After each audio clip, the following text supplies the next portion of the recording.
สบายดีมาติดตามกันเนาะว่ามื้อนี้พวกเราจะไปทางใดยิงวันหยังนี้ได้เขาก็เกียมจะไปหาจอบยิงฮอกเนาะถ้า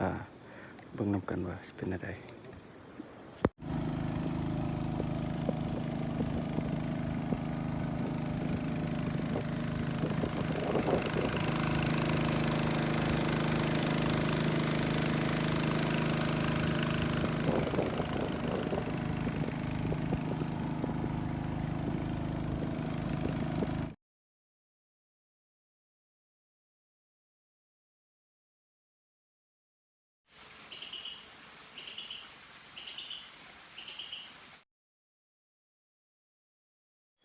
เพราะว่าฮอกก็เข้ามา3 ตัว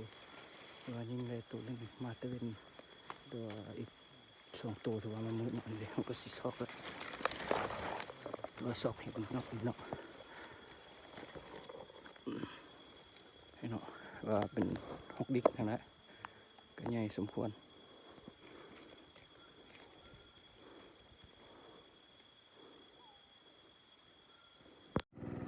หลังจากมื้อแล้วเราก็พากันกลับเนาะเมื่อฮอดแล้วเราจะสรุปให้เบิ่งว่ายิงได้จักโต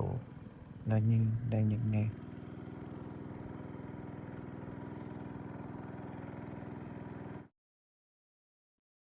นี่ก็แม่นฮอกกับนกที่เรายิงได้เนาะมันบ่ได้หลายปานใดมื้อนี้เราก็ยิงได้ฮอก3ตัวนกยาง2ตัวฝากกดติดตามหน่อยเด้อว่าพวกเราจะพาไปยิงหยังอีกในต่อไป